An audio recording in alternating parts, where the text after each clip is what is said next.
the meeting order at 7:01, and we start with the Pledge of Allegiance.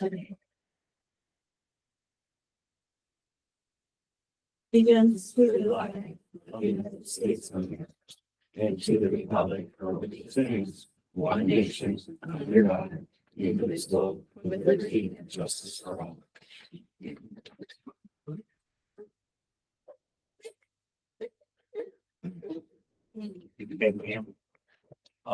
That's that you want the notes, isn't it? Yeah, and then you'll monitor if people are joining, you'll let them in. Yeah, they'll be in a waiting room. Okay, perfect. Thank you. And do we have anything else? Okay. Okay. All right. That's we're all set. I believe we do have a motion for an added agenda. Yep. item this evening. And make a motion to add an agenda item to discuss and possible vote on the special education transfers. Second. All right, I have a motion by Heather, and I'm sorry, second from Denise. All in favor? Aye. Any opposed? All right, motion passes. You're all set? Yes. Thank you. All right, and next on the agenda, we have our commendations for our Crystal Apple recipients. Yes, and Dave Mosher could not be here today. But just to give a little background as far as the Crystal Apple award is something that's awarded to staff quarterly at each of our 3 buildings. It is in partnership with Horace Mann. Certainly, they've been a valued partner both to the school community as well as the greater community. And just to provide some of the nomination criteria, just to provide some context, is that the nominee can be any staff member, certified or non-certified, who has demonstrated an outstanding understanding of the needs of students as an individual or a group of students. They demonstrate through their actions both support and care in their relationships. They support a positive and compassionate school climate. They encourage a love for learning, promote student success, exhibit a collaborative approach, and challenge students to reach high standards. So certainly it's a very prestigious award within the district, and we have representation at each of the 3 schools. So with that, we are going to start with Barbara. Ask administrate, it looks like it's Mr. Ryan coming up to recognize our award winner from Barbara. Yeah, we'll just give it a minute. There we go. Go ahead. So Broadbrook's Crystal Apple Award winner is Darby Pedisano. Unfortunately, she cannot be here this evening. She's dealing with a family issue, but the person who nominated her, I wanted to make sure everyone heard what this person had to say. I feel very lucky to work with Darby every day. She is so good at what she does, and she is an inspiration to everyone around her. She is always kind and thoughtful. She listens to all of our frustrations or suggestions and makes sure we are always feel like we have been heard. She jumps in and helps with whatever is needed, not just with her own team, but everywhere in the school. She always finds a way to make things work, no matter how difficult it might seem. I simply could not ask for a better person to work with. We all love her very much.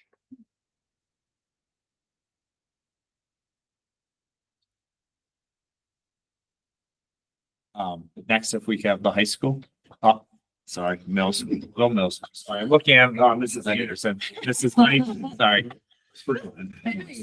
Get right over him. I don't know. He was just having a conversation. My youngest is always the one forgotten. From the middle school, just looks like a thing. Middle school, but we got Mrs. Steinch come on here. Mrs. Green, let's go. So Mrs. Green was nominated for this quarter's Crystal Apple Award. Bridget has been effectively managing 2 roles at our school, running the entire front office. And we try to support. You should not. But she has been running meetings. She's been setting everything up. She greets parents and families. And when students need passes, she's helping with them. She's answering all the phone calls, making sure that our building stays secure. I mean, she basically does it all to make sure that the front office is running as great as it does. So we can't thank her enough for that. But beyond that, she's always welcoming students, checking in on them, checking on colleagues to make sure that they're also in an okay place. So that just really sets that positive environment at the middle school. As soon as you walk in, you feel that welcome into our building, and that comes from Bridget. So we really appreciate everything that she does. When people ask questions or have requests, she's the person that people are going to, and she's either has the answers or is finding the answers. We did have our new person start last week, and she has been training that person as well and just guiding them and being a real peer mentor for them as well. Mentor? Yeah. Just guiding them and helping them through the process to understand protocols and things like that. So beyond taking on 2 roles, she's doing that, making sure that everything continues to go as smoothly as it does. So she just really makes that significant impact on our building, and we cannot really thank her enough for all that she does. Thank you.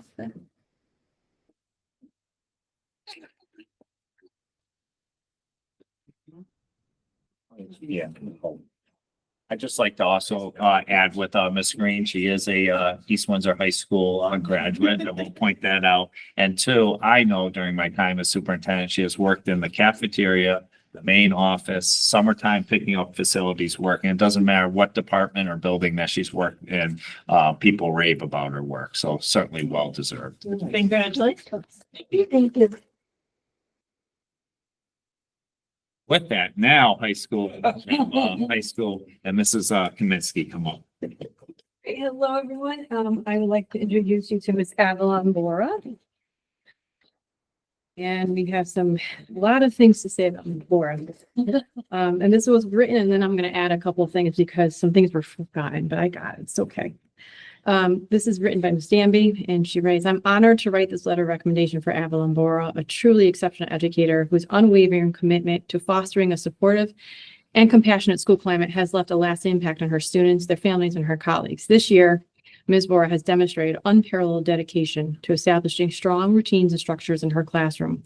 From her engaging daily check-in questions to the welcoming and safe environment she has cultivated, it is evident that she prioritizes creating a space where students feel valued and cared for. Her genuine connections with students and families, whether celebrating successes or addressing challenges, are a testament to her holistic approach to education. Ms. Bora holds her students to high expectations, both academically and socially, while simultaneously providing them with the tools and support necessary to succeed. Her thoughtfully planned lessons consistently offer opportunities for active engagement, collaboration with peers, and meaningful demonstrations of understanding. Moreover, her ability to differentiate instruction ensures that every student, regardless of their starting point, can access the material and experience growth. Through her collaborative approach, Ms. Bora has become a cornerstone of our school community. She inspires a love for learning and encourages her students to strive for excellence, all while maintaining a nurturing and intellectually safe environment. It is without hesitation that I recommend Avalon Bora as an exemplary educator whose impact reaches far beyond the classroom. She embodies the qualities of a compassionate and innovative teacher, and her contributions are deeply appreciated by all who have the privilege of.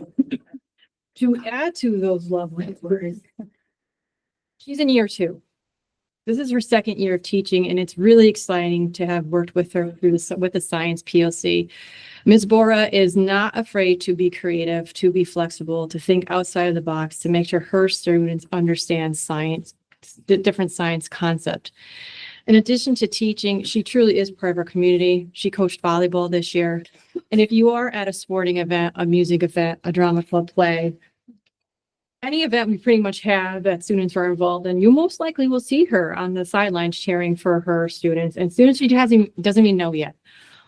So it's really great to have her. We're lucky to have her in East Windsor. So congratulations.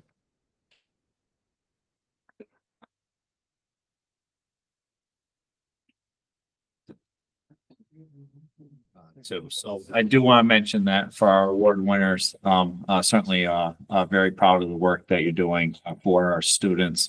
Your awards are there, so I've asked the administrators that they do hand them on the way out as well too. Yeah, and just be careful. They are 2 pieces. We often say this, but be aware the apple is not attached to the stand. It can cause slightly thrown. So, All right. Congrats to all of you. Thank you so much for joining us.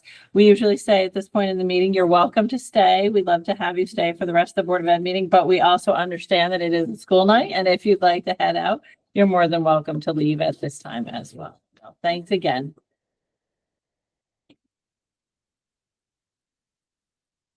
You need this separated, like right now, like. I do, we have a problem. That's it. It's your guys.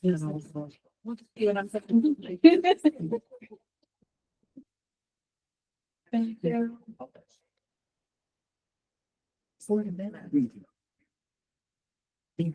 right. Next on our agenda, we have our regular meeting minutes. So can I have a motion?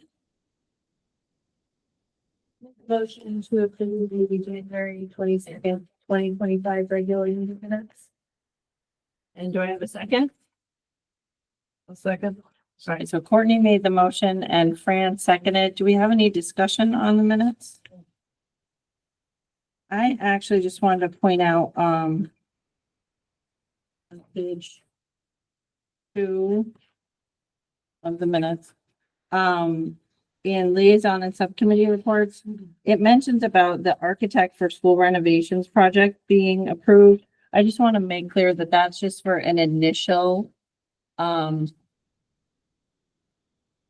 to think how to word it, but an initial plan. It's not the architect for the school renovation project overall. So I just want to clarify that those are only for the conceptual designs. I can absolutely have that. Just to clarify that, that it's not,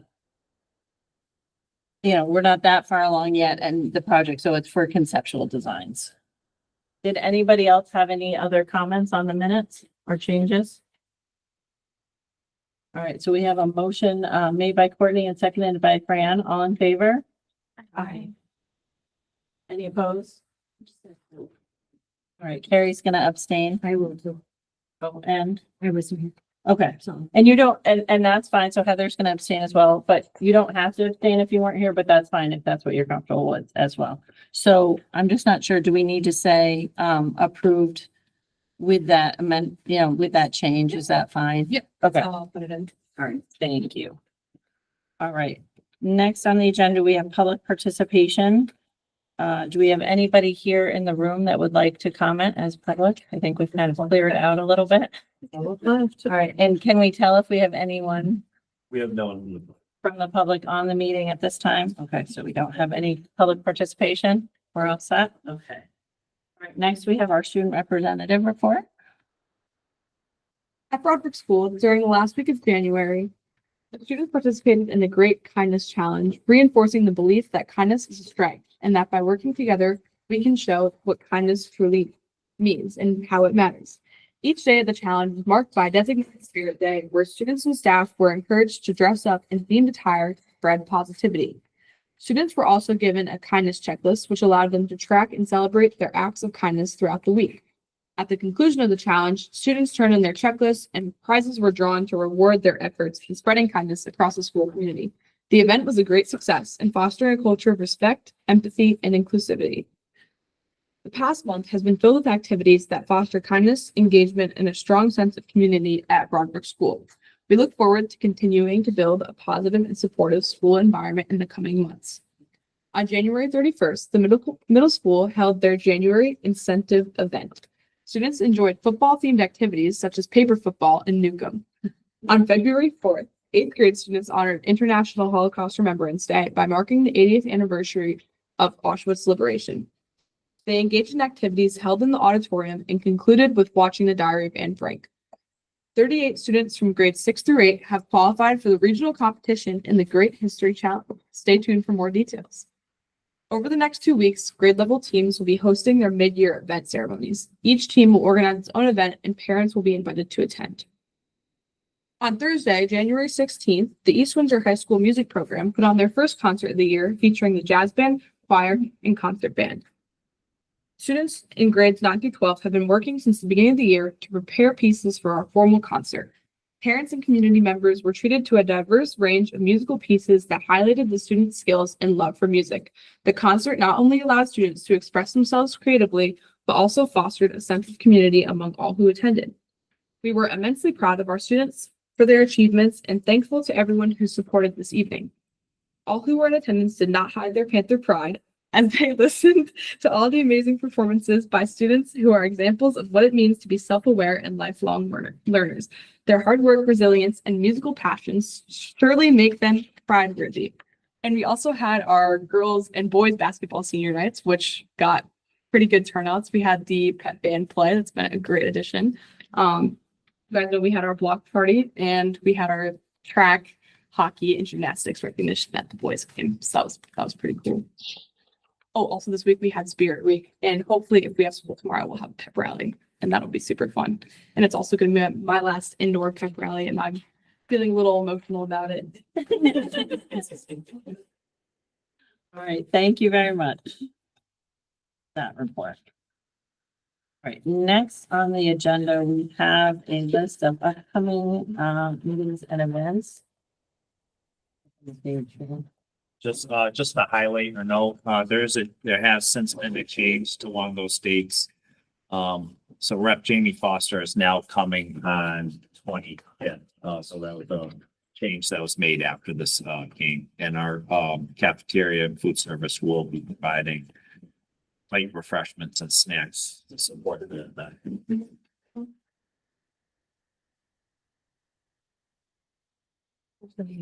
And just as a change from last time, due to the public hearing and the school renovation, are we not having a, were you saying, because of the timing, was it No, so what we ended up, change? so what happened was originally we had a BPR scheduled for the 19th. We canceled that meeting to prioritize the ad hoc. During the last ad hoc meeting, it was determined that committee should meet more frequently. So the next meeting was scheduled for the 19th. There is public hearing both on the superintendent, first selectman budget. So that ad hoc committee meeting will take place immediately after, approximately at 7. So I just wanted to make Yeah. people aware that that was a change from the last one. And then we would also encourage people to come to the public hearing as well as the ad hoc meeting on the 19th. Okay, did we reschedule that meeting then for the policy? We Yeah, have not, so Heather and I were just talking about, we need to connect and find an alternative date. okay, So we'll get that out. once we Okay. have it. So what was the change with the it's just that Janie Foster is coming on the 25th now instead of the 24th? right. Correct. Is it still 5 p.m. as far as? we Yeah, know? same time. Same time, different date. Did we decide that we are not having a curriculum subcommittee? I believe it's supposed to be on the 26th. Okay, that should be on the. Yeah. Good. Okay, Patrick, on the 19th, at the public hearing, do you present the entire budget? Basically, I'm going to present what I'm going to present to you shortly. Okay. But you do it there? I do. Okay. All right. And then, from what I recall, I feel like it's been done, differently. I feel like some years it's been comment first, present second. I feel other years it's present first, comment after. All right, are we good? At that public hearing? How could they comment if they haven't? Because it's been posted, because it's been filed since it's, by the time you present, it's been filed, for 2 weeks.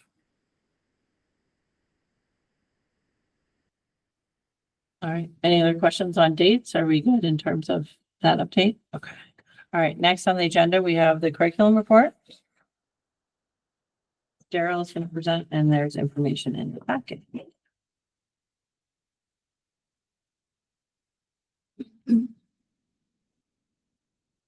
So in your packet this evening is the curriculum update. And it's really to review the diagnostic data that was just completed over the last few weeks.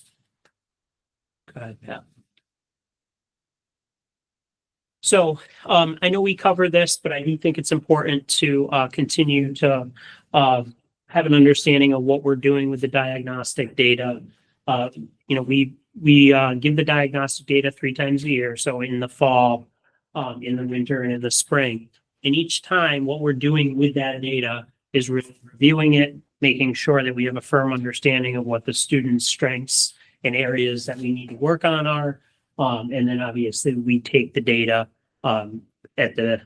after each diagnostic, we take the data, and then at the end of the year, we take that data and determine where we're going for our next school year.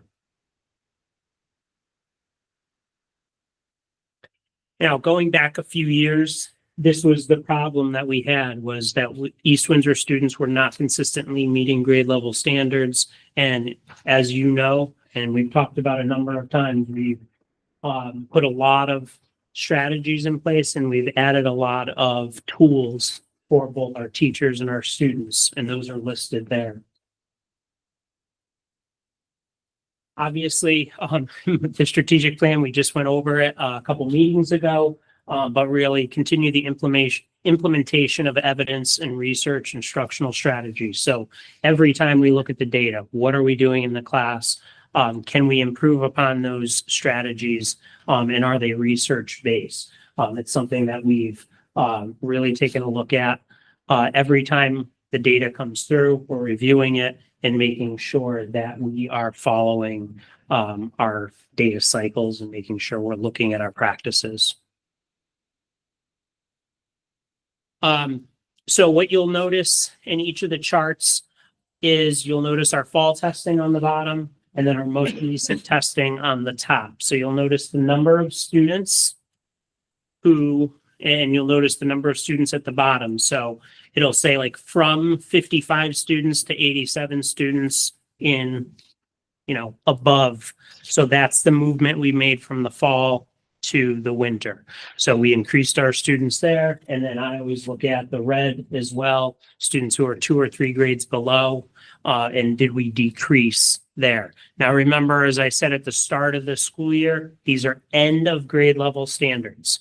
So as we know, at the start of the school year, you don't want the kids to be at green. They shouldn't be. Otherwise, they probably shouldn't be in that grade. They should be moved up. These are end of grade level standards. So by the end of the year, we will have made progress towards getting our students in, the green, the double green, and obviously out of the red. And that's what you're seeing here. So this is English at the middle school. You can go to the next slide. It's math at the middle school. And then the Broadbrook performance is directly following that. Harold, can I ask you a question? Yes, ma'am. When the I-Ready test scores come home, Mhm. does it say on those that it's end of grade level I criteria? don't think it does. I don't think it does either. Yeah. I'm just wondering if maybe something could be added to it so parents can understand that, Yeah. Well, we could probably add that in our descriptors because the report itself that's processed through the website. But I'm sure we could add that communications. Good point. I had the conversation with my daughter. Yeah. When she looked at them, she said, "Oh, she did so good, but she's not there." And I said, "Well, she's not supposed to be. Yeah. This is June, and if she were there, we'd be having a conversation saying why, Yeah. or something. So it might just be something to let. No, I appreciate that. Oh. Yeah, and I appreciate that. Yeah, so you'll notice the scores for Broadbrook, both math and reading. Any questions on the iReady? Really good. Yeah, I mean, the growth is good, and I can tell you there's other data that we look at behind the scenes. There's specific data that will show us, are we on track to meet our adequate growth? We are. You really want to be over the 50% mark by where we are in the year. We're over that. And remember, these correlate. There was a research done last year. They correlate directly to SBAC or SBA. They dropped the C this past year. but they do correlate specifically to those reports. So it provides us pretty good evidence of where we feel the students will be at the end of the year when we've taken those state assessments. And then the exact path. So there's 3 slides for exact path. There's language arts, which is really more of like a grammar type assessment at the high school level. And you'll see we went down obviously for the students who in red. So that's positive. We did see some positive growth here. Now, exact path, as we've talked about in the past, we don't have the whole school utilizing this. There's a number of students who test out of this based on SAT scores. So this really does serve as more of an intervention model at the high school than it does at the middle school. And we've talked, or elementary and middle, and we've talked about that because you can't convince seniors to take it, and you need a carrot in front of some of these high schoolers. You do. And we've seen that because earlier in the year, also, we had a lot of students who were using, they were going on and looking up answers during the assessment. So we had to put in Go Guardian, so there's all kinds of things that the younger kids don't think of. But we did see some positive growth. You'll also notice some of the students placed out of the test, as we talked about. That's actually been a pretty good incentive for the high schoolers. But it's giving us data that we wouldn't otherwise have. The only other data that's a standardized assessment would be a PSAT or an SAT. So without this, and I have continued to ask a group that I work with, what are other schools using?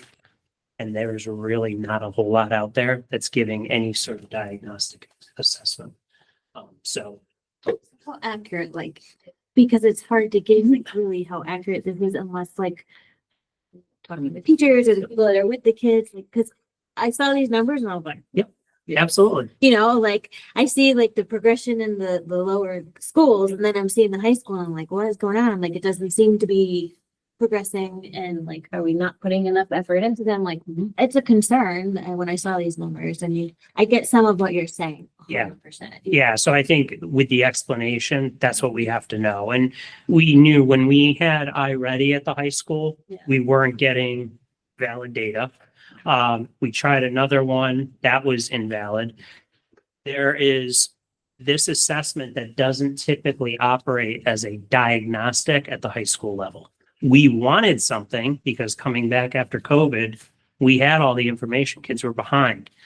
But we tried to put something in, we tried to force the issue, and the students are like, man, we're not doing this. So, I mean, Allison, to her credit, has worked tremendously hard at providing a carrot, talking to the kids, and trying to get kids invested in trying to take these assessments seriously to get them out of it. So, like when they are doing like the PSAT and stuff like that, are we seeing like those are a little bit better compared to like some of this, like with the, or is it the same thing? Like it's hard to gauge off of. well, I would say compared to this, we don't have enough years of data. So it took us several years of running the iReady to really start to see trends. Hopefully we'll get there in a couple of years where we say, all right, now we're starting to see some patterns that we can attack.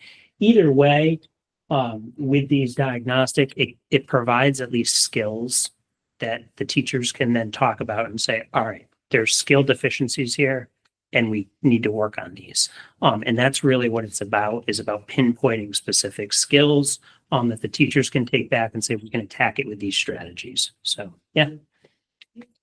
If they're placed out, that means that they have tested enough to show that they're successful. Yeah. What is the level? They place out if they, on the ELA and the reading, if they reach the 12th grade benchmark on the diagnostic and they've reached benchmark on the SAT, then they place out, they don't have to do the trophies, they placed out. And then on the math only goes to grade 11. So if they test out on the diagnostics grade 11 on the math, and then they do benchmark on the SAT or the PSAT, then they place out. So, and to answer your question, like most of we see, like when we were looking, when I gave the SAT performance, a lot of our classes were like 40, 40% of them were reaching benchmark on the ELA. And then we were lower, we were like around 20% in the math. So like you can see, like if you take all those like positive bars and put them together, you're getting it kind of correlates a little bit with the SAT.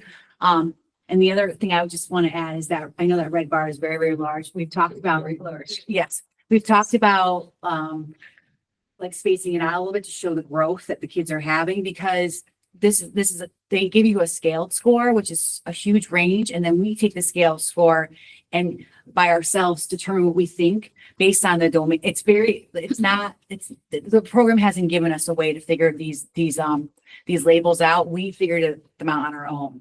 So we're thinking like maybe if because 71% of the students who took the fall assessment and then took the winter assessment grew in one of the areas, either one or all of the areas. So that's really positive data. 71% grew from the fall to the winter. But when you look at these bars up here, it looks like, yeah, it's alarming. Doesn't look like that. So if we can break up the red bar a little bit more to show you where they started with the scale score and then where they grew on the scale score, I think that it would be more positive data and you can see the growth that we're seeing at the high school. I had a different kind of breakout that I was wondering, do you have it by grade? Yes, I can do it by, yes. So we do it with Good to nice. see. If it's the impact has to do with COVID, we should see more growth with the grades that have been less affected by COVID, correct? Well, what you want to see, you want to see that, when you get to the 11th grade year, that more students are placing out because the benchmark is 11th grade and 12th grade. So we want to see like that. That means we've kind of been doing what we're supposed to be doing and they're been.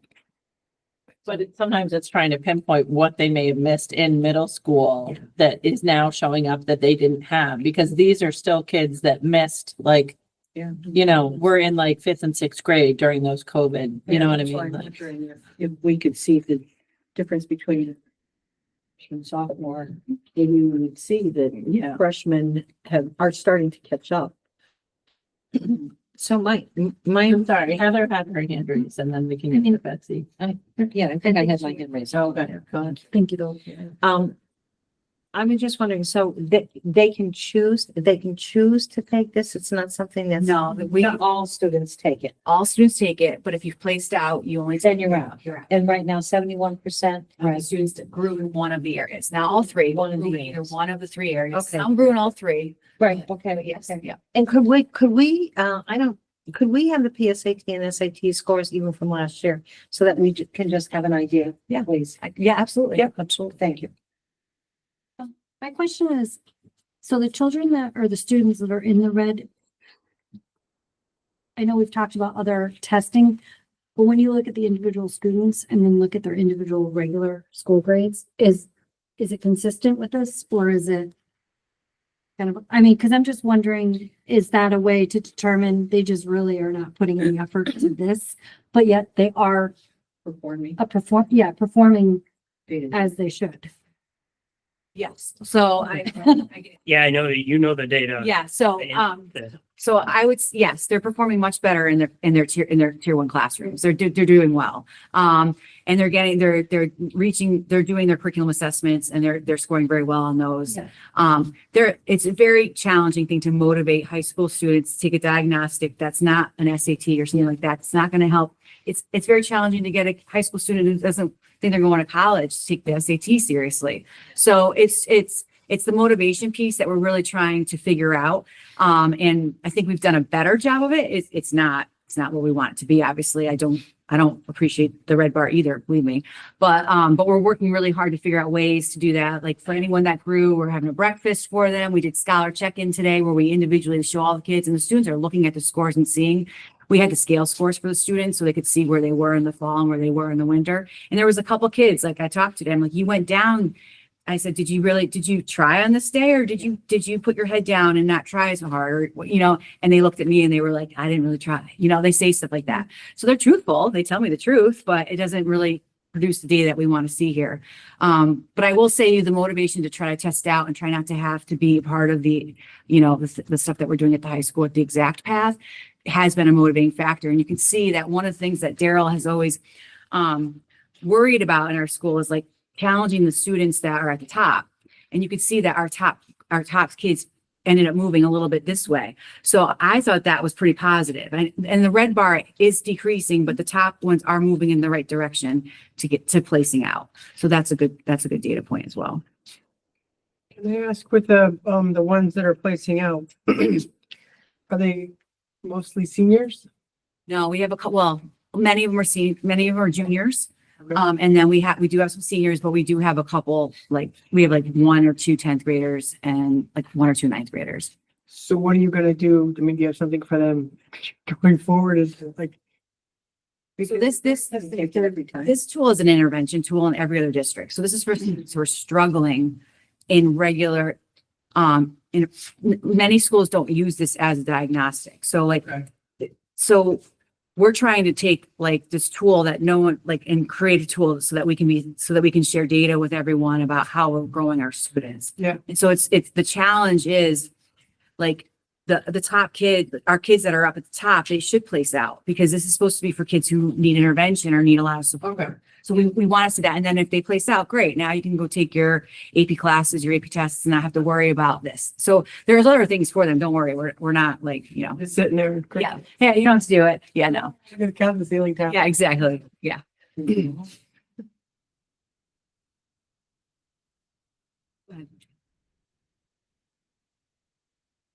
But just purely in optics, like, this isn't good for us to have this in a public document that looks like this and no one understands it and does not hear the conversation of it's a tool we're using to try to get data, but our actual data that we know from their grades and their classroom activity is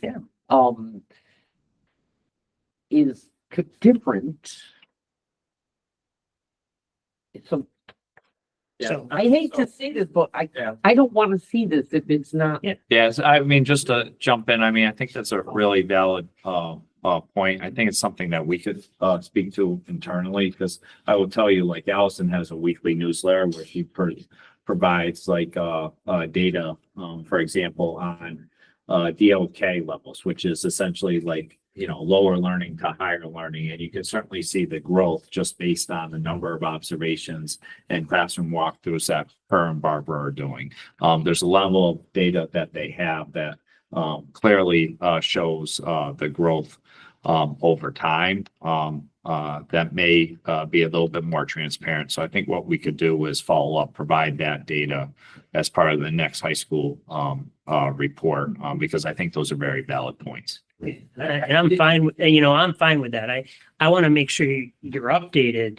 Yeah. But I also want to make sure, like, to your point, I know it's a public facing document.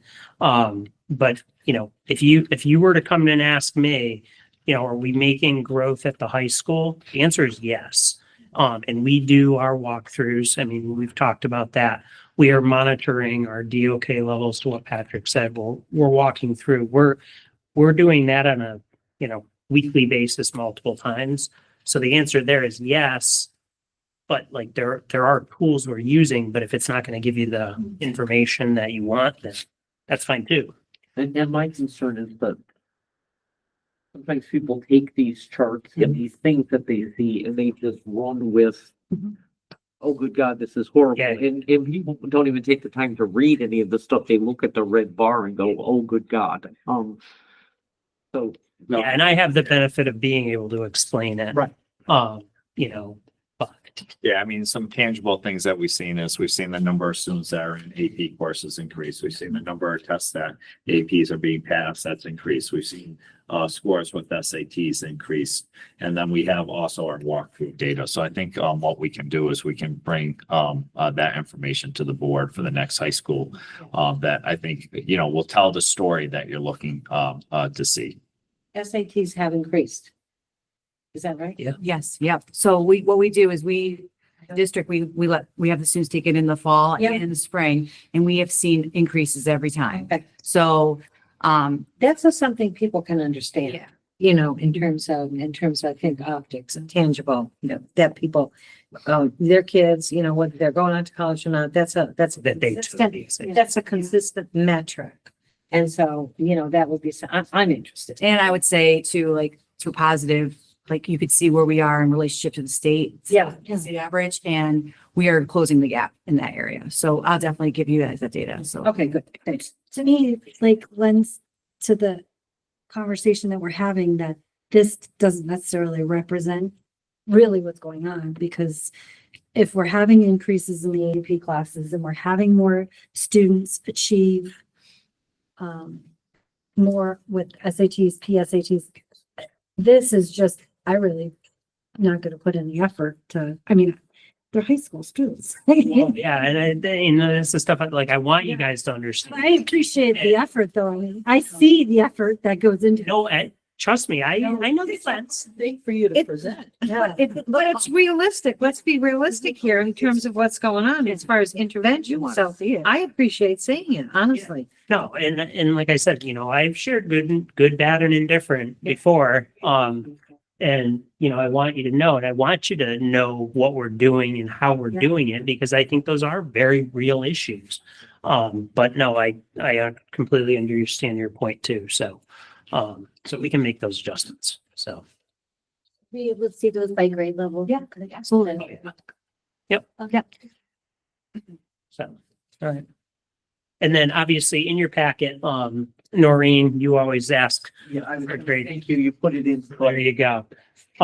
So I put the individual grade, reports in there so you can see by grade, from the fall to the winter. And then I also put trend data for, the last 4 years, and that's mid-year trend data over those 4 years. Where we've been, so. Want to quiet down in the audience? He didn't laugh. So. All right, we good? I'm good. All right. Thank you for providing Thank you very that, much. these other charts. So that everything goes into all this stuff that you Yeah. definitely recommend. Next on the agenda, we have our superintendent's report, which includes the superintendent's proposed budget. Hey, I'm sorry. Hmm. We added an agenda item, but it's in. Yeah, I know, and we realized we don't really have a section for vote, so I thought we would talk about it under financial update. That works in terms of like the transfers because financial, but we realized, so I do have a note to myself, but you're right, we don't really have a section for items for vote, so I'll double check that with Jessica, but I was thinking we were talking about it under financial update. Just realized, Ryan. Do you want to also? Sorry, what's that? I was just gonna share the fact that, and you may have this in your intro, but that you're gonna share this and this is what will be shared next week, but this isn't really open for questions per se tonight, right? Is that? Yeah, so my understanding and what's been shared to me based on the charter is, certainly I can present the information. There can't be discussion, on the budget proposal until after public hearing, which is next Wednesday. But you certainly can provide comment following, on the presentation. So if you have some thoughts, again, not for discussion, but you want to leave a comment, certainly feedback is always welcome. This group knows me pretty well. And I will say, the budget booklet, and which was what we filed with the town on February 6th, is on pages 21 to 65 of your board packet. It's like that. It's pretty similar to what you've received each year, since I've been superintendent. So I will say, I do enjoy being able to present to the board, especially it kind of serves as a dry run before the next week's public. And before I start, I do want to reference a couple important items. So one, you know where the budget booklet is. What I will say is, budget booklet provides a pretty in-depth, as you can tell, it's a 40+ page document. As far as a narrative, along with the local tax dollars, I can tell you my presentation is typically not a page by page breakdown, but rather an overall summary of the information. Certainly, there's much more in-depth description within the budget booklet itself. And we've already kind of just discussed as far as certainly the presentation. Can't be up for discussion at this time. Certainly, we'll have our budget workshops to dig a little deeper into that. But certainly there's opportunity for comment. As you've heard from other presentations such as Daryl's and pretty much any presentation that comes your way, along with the work that you've been involved with the board, you're very familiar with the strategic plan. This budget proposal, like all budget proposals that I've brought forward, has been grounded in the priorities outlined in your strategic plan, the Board of Ed, based on the 4 areas, which includes the portrait of the graduate. Certainly, this includes expanding the portrait of the graduate approach to all grade levels, connecting elementary school experiences to the middle and high school, and showing students at every grade level the choices and pathways to pursuing their passions in hopes of a positive post-graduate life. With that, again, this group is very familiar with the portrait of the graduate, but the portrait of the graduate highlights the vision work that goes into providing a quality education, starting in preschool and going all the way through 12th grade. So it really focuses on the East Windsor Public School experience through each of our schools. And then through the portrait of graduate and strategic plan, we are invested in raising our students' performance, as you saw from earlier presentation, providing high quality curriculum resources, and through our continued professional development offered to teachers, which has certainly been a talking point through our budget workshops in the past as well. Certainly high state and district standards to provide the vision for our educator professional development, our instructional budget proposals, our teacher evaluation goals, and how we design our programs and initiatives. Again, this budget continues to support that pre-K through grade 12 priorities, which is outlined in our portrait of the graduate, along with the good work that's taking place that's producing graduates who become lifelong learners, civic contributors, motivated problem solvers, responsible citizens, and much, much more. This is really what the portrait of the graduate is about. So as you can see from this slide, this was an extremely challenging budget. So the only way we were able to avoid major cuts is because of the process and procedures that we've put in place. And certainly the board's been part of that. And those procedures really have started with our internal processes in our business office, along with the work that Ryan and the finance team has done. So I would like to say it really is no small feat to have been able to build this year's budget or budget proposal. So to put things in perspective, when you look at our current FY25 operating budget, so that's this year's budget, the 24-25 budget. When you consider the one-time and or expiring funds with ESSER and the 2% fund, that's almost 700,000. So before we even roll over the budget, we're already at a 2.35% increase because those funds no longer existed. Like we budgeted our entire 2% as part of our operating budget. We've the last couple of years have used ESSER to really supplant our budget.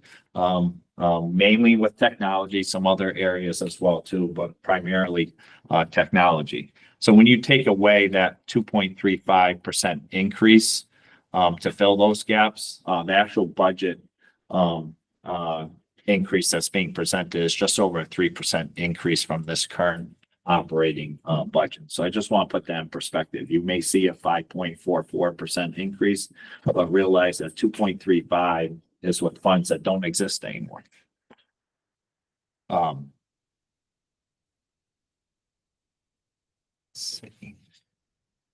Another key point that I would just like to make is that this budget proposal represents our needs, protecting the priorities in our strategic plan and the portrait of the graduate.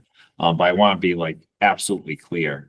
This is a level service budget, but no means a level staffing budget.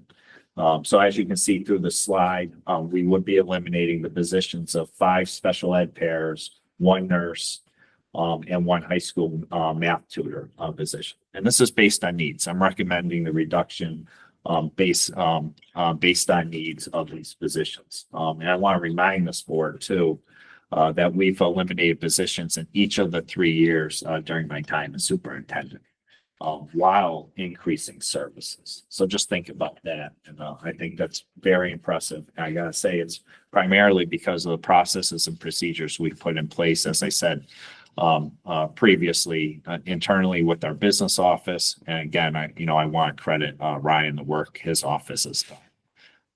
It's for this reason we've been able to reallocate and maximize resources based on the changing needs of our students and community.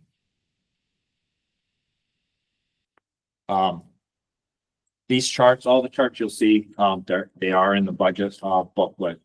And so here, I just want, is our budget at a glance. And, just for reference, I will tell you. It's page 27 in your packet, and page 7 of, the budget booklet. So the numbers presented, in each department represent the changes to the local, budget. So grants and other revenue sources reduce the actual costs. So an easy example to use is, technology, as I indicated. If you looked at past year, our actual cost of technology was much higher, but we used, ESSER funds to offset that cost. So that's why you see a larger increase, this year. Special ed has revenues through excess costs, choice, special ed tuition. So the costs for our private special ed, placements are actually higher than what you will see in the budget booklet, and our overall costs to special ed are higher. But again, what you're seeing for the numbers is the local taxpayer, liability. One thing I would also like to point out, and it's on that last line, is within this, budget, proposal, we are strategically utilizing what we're currently projected to have remaining at the end of the year in the 2% fund as this past January. Again, that number could change. That number's from January, certainly as we move along in this process. Our projections, they will change. I mean, it's part of the nature of the natural budget.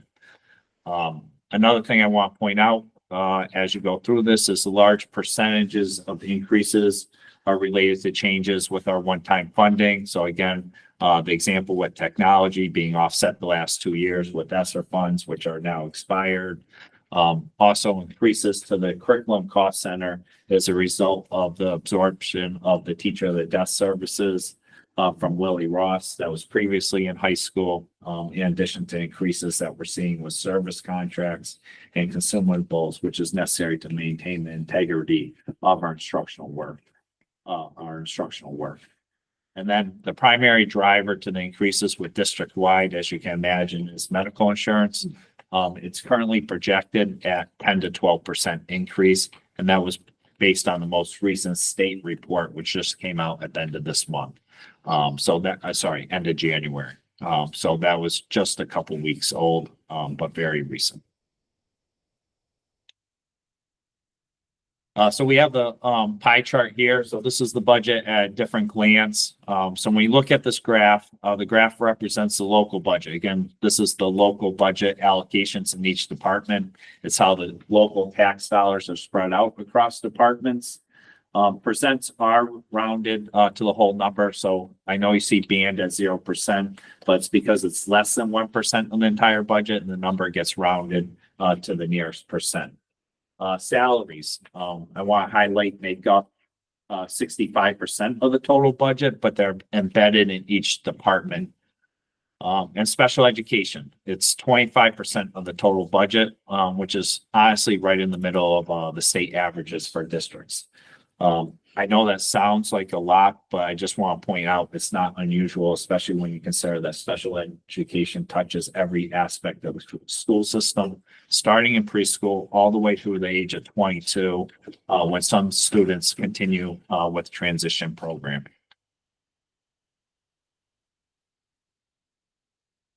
So with this chart, it puts the school budget in another perspective. So the total cost of education before you factor in any type of revenue source is approximately $31.57 million. After you offset our grants and revenues, the budget in my proposal is approximately 28.9 million. The use of the projected remaining balance, which again is as of this past January, the 2% fund brings the budget to about 28.8 million. And then you can see that additional funds in adult ed and the state ECS grants further reduce the taxpayer liability and effort to lower the mill rate. So ultimately, big picture, when you look at this, you can see that our students receive an education approximately at the cost of 31.57 million at almost 34% discount due to outside funding resources.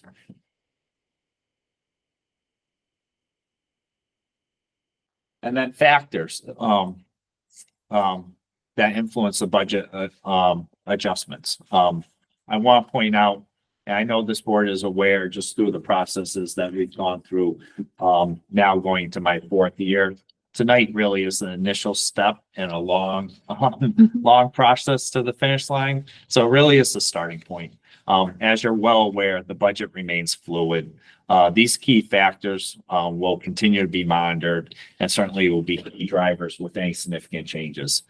So I can tell you special education, Ryan and I meet, weekly, daily, hourly, frequently, and special ed changes are at minimum weekly.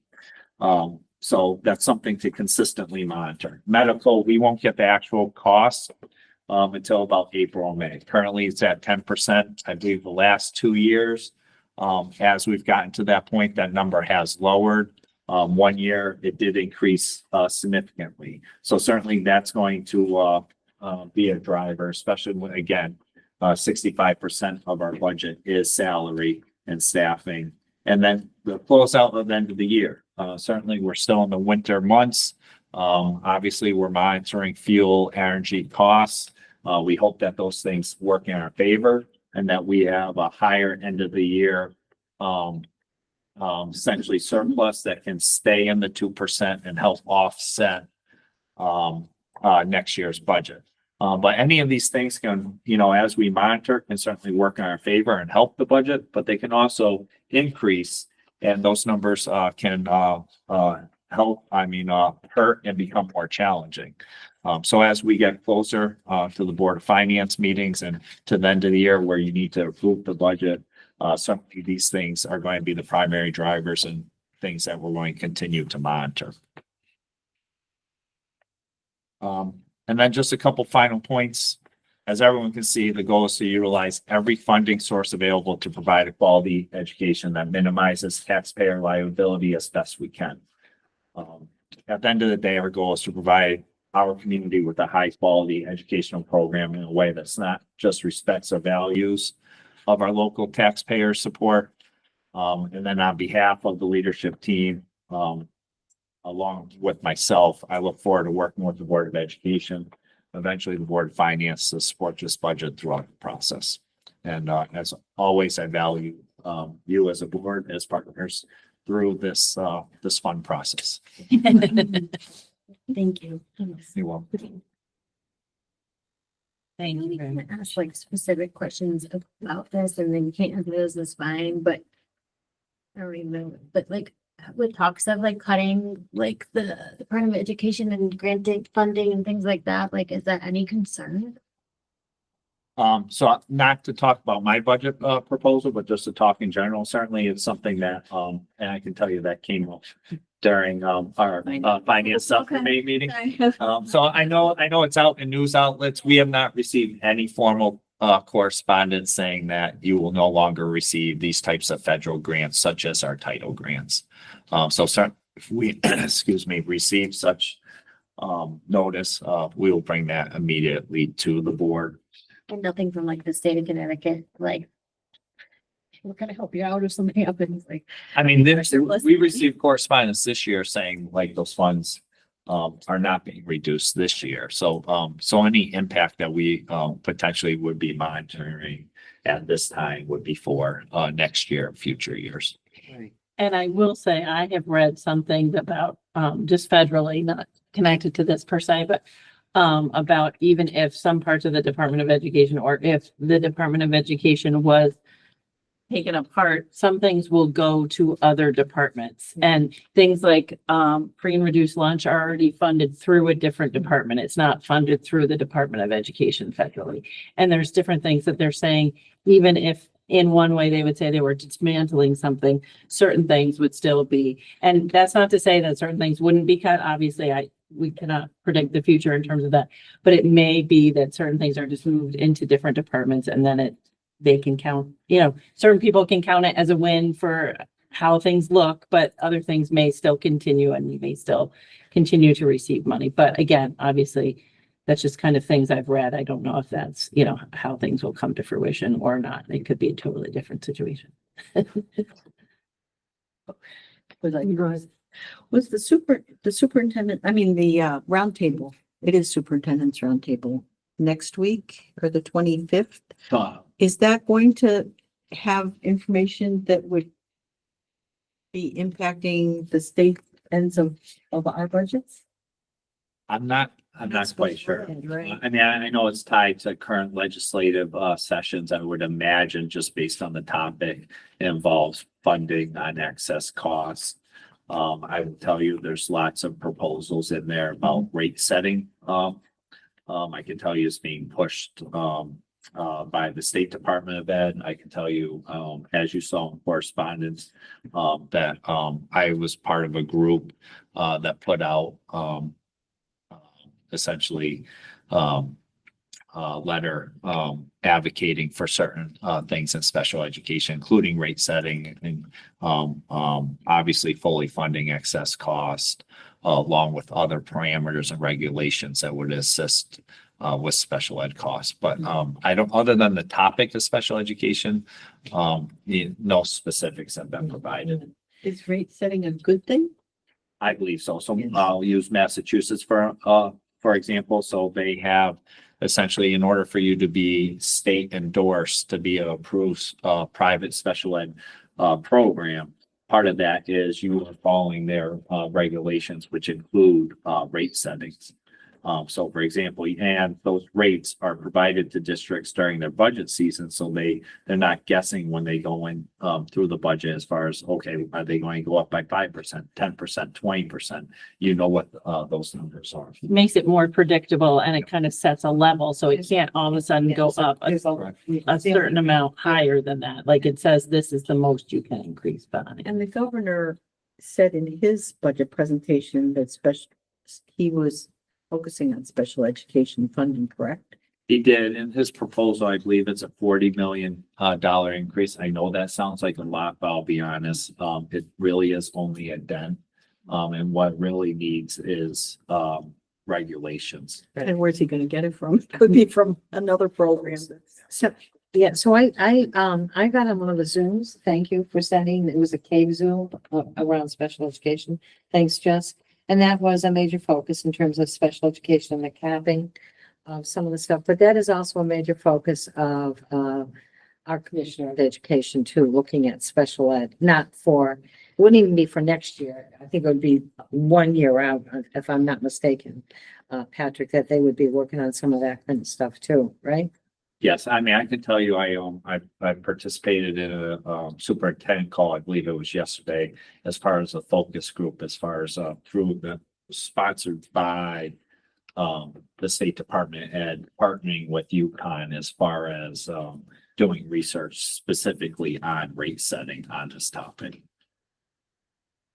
Yeah. Can I go now, Beth? I'm done. Okay. It's just it. If it's at all possible to change this slide. Because as I read it myself, we're all here to learn. It's not the end's missing from learn. What page is that? Page 14 of the presentation. We don't want to be here to leer. I know, but I mean, I know it's just, the N came off, but, it's not spelled Lear, Leer, but, it's, Yeah. It Yeah, may at just first be the way it's glance, cropped as well. it's a little- That- We can fix the picture. All right, thank you. That's all. Fran, you always pick up on those things. At least of a jungle, Fran always finds the. We really appreciate the time they spent, yeah, and this presentation, and, I think, It'd be a crime. you know, hopefully things will go well, next week, but we definitely appreciate the time. The other thing that we wanted to do as part of this is to talk about workshop dates. So I didn't know, Yeah, so we discussed You it have- during, the finance, subcommittee meeting that took place just prior to this meeting. Ryan was able to pull up, how it was broken up as far as cost center. The feedback that was provided during that subcommittee was, the schedule, the way it was broken down worked, well. It was basically was 3 dates last year. One date was basically the 3 schools and facilities. So Broadbrook Middle School, high school facilities. Another date, focused on special ed, health, curriculum, transportation, district-wide. And the last date was used for personnel and then discussion of, all departments deliberation. So following that model, we would need 3, workshop dates. and is there a time period within which, I mean, obviously we have to wait until after next week, right? But do they have to be done by a certain date? Yeah, we can give you. Before we get to give it to Board of Finance, obviously, right? Like we have a certain date. Excel sheet. Oh, sorry. I'm just trying to look at a calendar here too to see. Yeah, So it no. would have to be after the 19th. Yep. And we'll give you the dates as far as when, the Board of Finance starts their workshops. Amy's usually pretty good as far as giving us a couple options between their dates. They have not reached out to say, you know, which dates. But it would be probably in our best interest to have our workshops done before they even start their first work. Mm-hmm. Generally relax. But you can't count on them. Yeah. You won't They know. need to decide. Get them over with first. Yeah, so they're not starting till, the very end of March.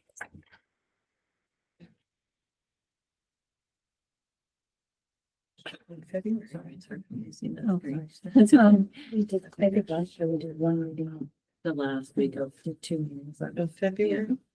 So the last week of February potentially. And then Heather was saying she thinks we did 2 meetings like the first week of March. What about, Yeah. what about the Brian, day February after the presentation, 20th? Hmm?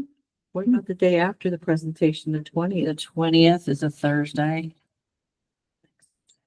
The only, I don't know if there's a second Because I know meeting that that you night or have, not. she has some. There is a selectman meeting. I don't know if it matters. PTO says 7, but there's nothing says we can't meet earlier too. I don't know. I mean, it's fresh in our minds right after and Mhm. one out of the way. I'd be happy if we did one each. Yeah. Like one that week, one the next one, because we have a regular Board of Ed, but 26.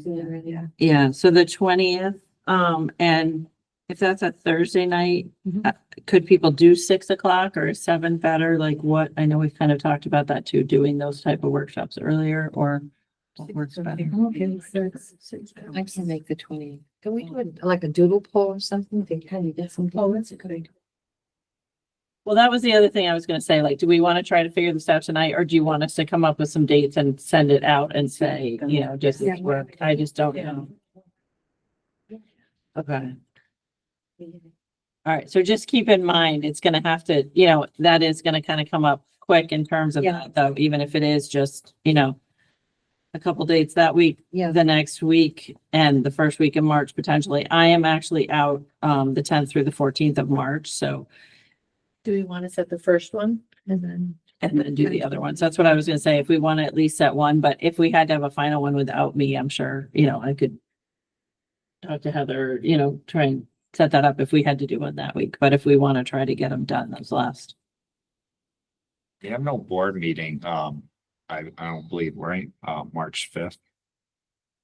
Do we have for some? I'll be facilities. that, facilities. Yeah, the ad hoc would probably meet that night, right? Yeah. And again, we could look at a Tuesday or Thursday around that, like the 4th or the 6th potentially. I can't do the 4th. I'm available any Thursday. You are or you're not? Any March Thursday, 6th. Wednesday, Thursday. Yeah, March 6th. Why don't we do, can we do the 25th, just for dates and then figure it out? 25th, 27th. 25th is the Jamie Foster night. I'd almost, if there's so many nights that week, I'd almost, Yeah. because you have Let's a do it. board of ed meeting, I'd almost stay away from that week. Okay. So first week in March. So the first week in March. Was the 50th not a good day for you, Betsy? It's not a good day. Okay. Boy, I'm sorry. No, that's good. We're talking about March 6th potentially. Can't. What was the reason that didn't work? We have another meeting? We haven't. There will be an ad hoc committee meeting that night. Oh, on the 6th? Yeah. On the 5th, there will be a facilities ad hoc committee Okay. meeting. We're saying the 6th might be potentially if a Thursday night would work. for people, But you can't do that. This is what's gonna be tough about this, because What's the 4th bad that week? Well, not the 4th. I think Tuesdays are tough for Courtney, but I mean, I think it might be near impossible to get all 9 of us. I can't do the 4th. People here, probably a win. Oh, the 20th. Economic development just started today and that's our next meeting. We have. David Sir. Monday the 3rd. yeah. Yeah, that works for me. I'm good with that. I won't be able to. So we may just have to have a situation. where- Yeah, just try one of those doodle polls and see if We possibly. The reality of getting us all together is probably close to impossible. Can we record the meeting and post it somewhere so anybody who missed it can at least go in and watch it? Yeah. To prepare for the next meeting that they would be at? I think that would be good. And I'd be fine, like, if you guys have to on the 6th meet, I'm okay with it. As long as I can watch it and then be able to kind of. Can we do that Just like set up some, technologically? a bunch of dates. of- Yeah, I think what we're gonna do is try and do some dates in a poll or something. Yeah, so I We have can, to be careful about a poll. Yeah. Because you're voting. Mm-hmm. We're not voting, we're just giving you. Okay, you can send out a doodle poll. That's not a vote. Yeah, we just have to be careful about the way that it's. Yeah. Okay. all right, so So it would only go to you. A dual poll would only go to you, I Okay. think, Jess. Yeah, as long as I'm the only one who can, or Patrick, whatever, are the only ones who can see it. Yeah. It's when it starts to be like a by all situation that we get. That's when it's a problem. All right, so we'll talk a little bit about technological wise, how we can send something out and come up with some dates and then see what hits that the most people can do. And if it turns out that one person, you know. is why don't we missing- do this? I mean, it sounds like between now and the 26th. And we can't start till after the 19th anyway. There's there really won't be the opportunity to meet. So we're really looking at March. So why don't, between Jessica and myself, working with Kate, we'll get a number of dates out there, find a way to get it out to everyone. And then what we'll do is we'll bring the feedback to the 26th meeting Oh, and then have a good idea. discussion to schedule. Does that work? yeah, so make an agenda. Yep. And would we do it like 6 o'clock, 6:30? What do we get? Yeah, that's what we'll discuss Okay. next. We usually try for 6. I mean, if people have a preferred time, once the dates are agreed upon, is there preventing?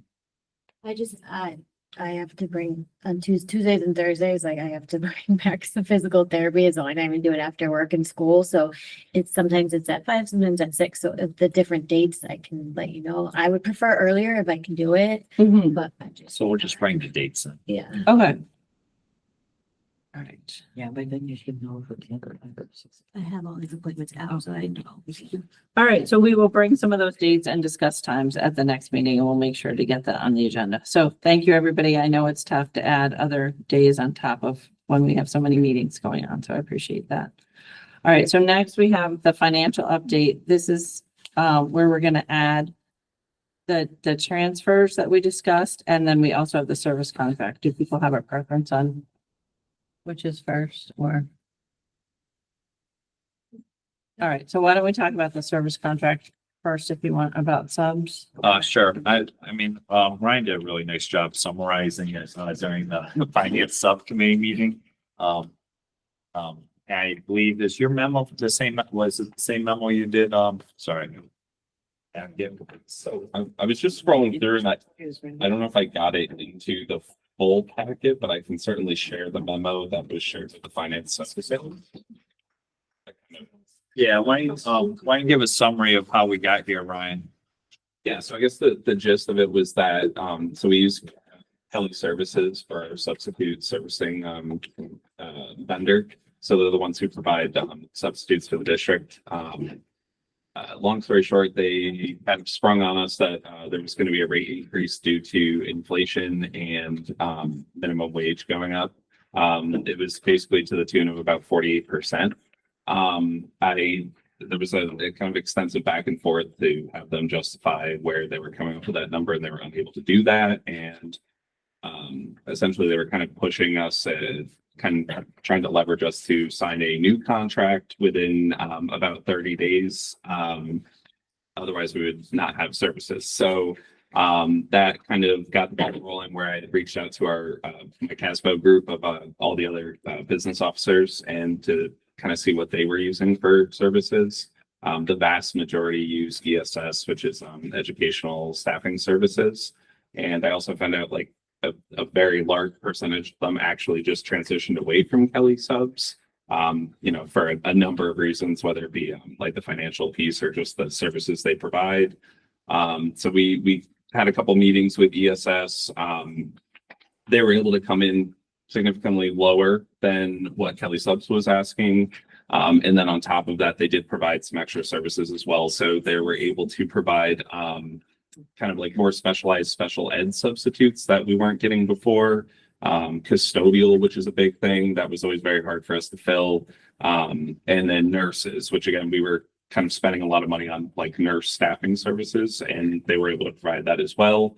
So essentially what we did, we had a couple of discussions with the company. We consulted with Noreen and some of the members to essentially exercise its policy 3323, where essentially, because it's in like kind of the best interest of the students and the board for both, financial and, overall customer service reasons, to kind of sidestep the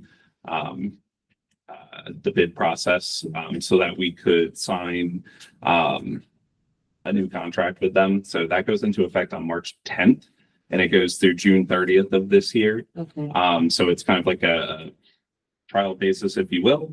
And then we can kind of come back to the board and say like, hey, if we want to continue this, they have it in writing, and I discussed it extensively with them. They would not increase the rates. So starting July 1, so for the next fiscal year, the same rates. So, long-term subs, nurses, they have different rates for each one.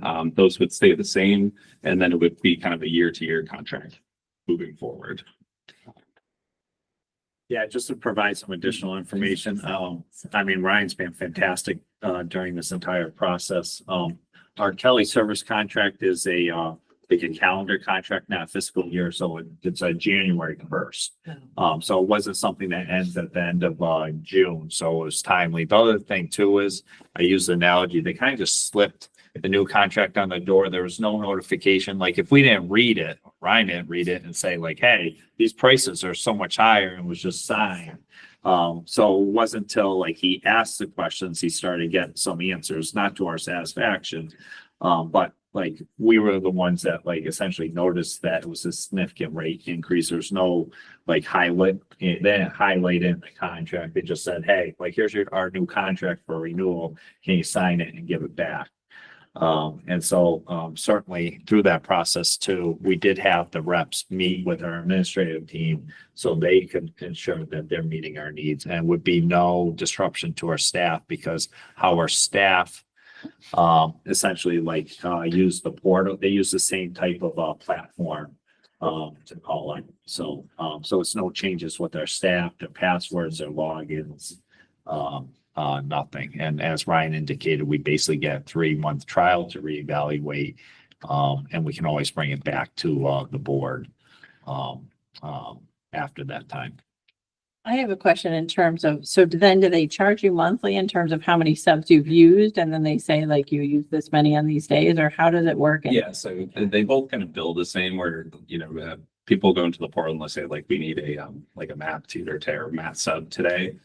They tally that and they essentially like send us an invoice monthly and it'll itemize like, hey, you got 15 subs and at this, rate. And then they do It's based on service delivery, not necessarily need or not based on so for example, like if you needed 10 subs, you're being billed based on 10 subs. If when next month it was 7 and next month it was 30, and there's different costs for different types of subs too. A pair sub would be cheaper than like a teacher sub, based on the like the work involved credentials. And then is there a fee that like we're paying because we're using them as well, or is it just the fees per? Kelly, yeah, they have like a service fee.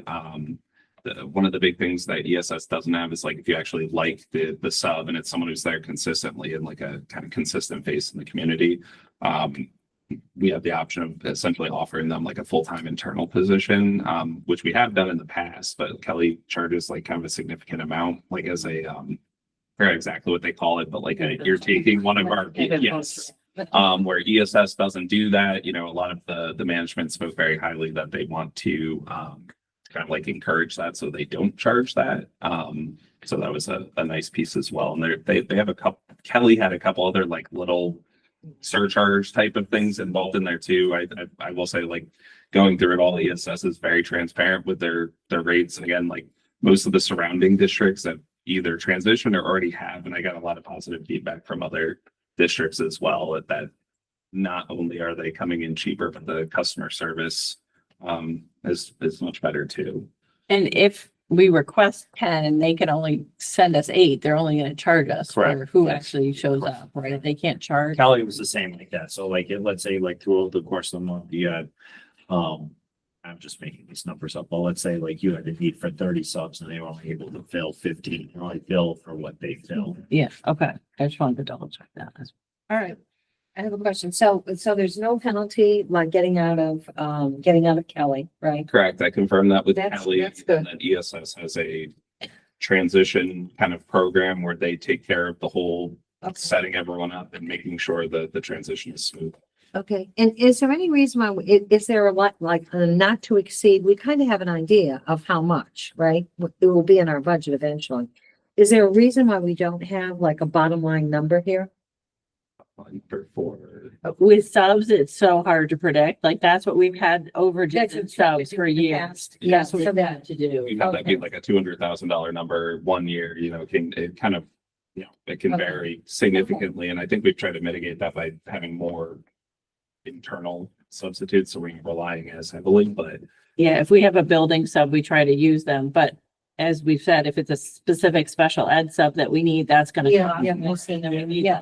If it's a nursing sub, it's gonna cost more, so it's like really hard to predict. And we know because of invoicing, we know where that number is all the time. correct. I know where it is at any given point. And then what I'm starting to do again is we're like building historical data now. I can Yeah. go off at least, I guess, 1 or 2 years of somewhat Kind of. good historical But at least data. we'll have an idea. Yeah, so I could say like, okay, but over the first 6 months of like last year, how many subs did we use? I can kind of like ballpark the number out. So that's kind of what we're doing internally in the finance office right now, is saying like, all right, we're in February, let's say we have, 110 days left, if we were to do this, like, and come up with like kind of a ballpark of what we would use, but Sure. it is hard because there is No, sometimes I where we get get it. no. I'm just trying to understand how, and where you are as far as, not historical, but Yeah, on point, like, Yep. do we need to transfer money from this to that? yeah, it's definitely that I believe it's labeled as like Kelly subs still, but obviously we'll update that Yeah. line in the budget. But that is one of the lines I try to keep a Watch. Yeah, because like you said, you could have one, I don't want to say bad month, but you get a Yeah. lot of subs and then all of a sudden, you kind of have to adjust. So I do. A lot of people are out sick with things going around, and all of a sudden, a lot End of. of the year, you start seeing it Yeah. go up, all kinds of things, yeah. Thank you. All right, so the other thing we have is the transfers. So this was added, should have been on everybody's spot in terms of the transfer notice. So we have 3 transfers within special ed. So just to clarify, even the first one where it says public tuition, this is special ed public tuition. So these transfers are going from special ed private tuition, the first one to public tuition, the second one to special ed transportation, and the third one to special ed home and hospital tutor services. And we kind of talked about these at the finance subcommittee earlier. Usually we would bring it at the next meeting, but we decided just to keep things moving along, we brought it, to this. Actually makes my job easier. If we could, Just if get I it do the done. transfer, just get it out of the way and then I could, take that into account. So do we need to make a separate motion for each I feel like we have in the past. one of these? Or no, we just numbered them. I think. And then we said that we'd accept all of them. So do you know what number we're on from doing earlier ones? On the official ones, I don't believe I've done any official ones for this fiscal year. Yeah, so this would be 1, 2, 3. 2 and 3. Yeah. Do we want to put I just, like 25 in front of it? Yeah. Like, is it a 25 one? Yes. Yeah, okay. So 25-1? Yep. 25-2, 25. All right, does anybody have any questions about these while Ryan? I was just gonna make a motion. Okay, go ahead, Noreen. I'll make a motion to approve the Board of Ed transfer notice for, number 25-1, 25-2, and 25-3 to move funding from private tuition special ed to other special ed areas as presented. I was gonna say, do we need a total number? We're doing math quickly here. Did you add it up already? It's 85. 85, I think. Is it 85? Yeah, 13, 14. I'm doing my old school now. 85,000. In the amount of $85,000. All right, so Noreen has made the motion I'll second. and Heather second. All in favor? Any opposed? Motion passes. Thank you very much, everybody. Okay. Are you all set? Did that, Jess? Did that work? Okay. Thank you. All right, so next on the agenda, we have our facilities update as far as the East Windsor Public Schools renovation planning update. There was some information in the packet, so I don't know if you want to speak to that first. Yeah, I mean, in my conversations with Denise and Kate, basically one of the things we've talked about is keeping the full board informed. That being said, I mean, to the credit of this board, I mean, almost the entire board is at ad hoc meetings. But our plan is to keep this as an ongoing agenda item. So what you have is essentially the summary of the last ad hoc meeting, I believe, and kind of like where we are. I don't know if there's any questions regarding the information that was in there. I appreciate getting it. I believe it's on page 68 of the packet that we have the renovation planning update. Yep. And then after that is a presentation that CSG made that at the last meeting. Yeah, I know a few members have submitted questions for CHG. I will say in review of the questions, I have them summarized. I do want to connect with Denise, review them. I just did today. So, to bring those forward, there is a constant theme as far as, there's some individual specific questions, but then there's some themes that have emerged, and some of the information that what I'm realizing is that board members are seeking is that will be found in the educational specs. So hopefully, like, this information helps satisfy board members knowing that you will receive it. You will have time to review the information, and it goes through you to vote to approve it. So certainly, if there's disagreement about it, certainly it would offer the opportunity for discussion and such.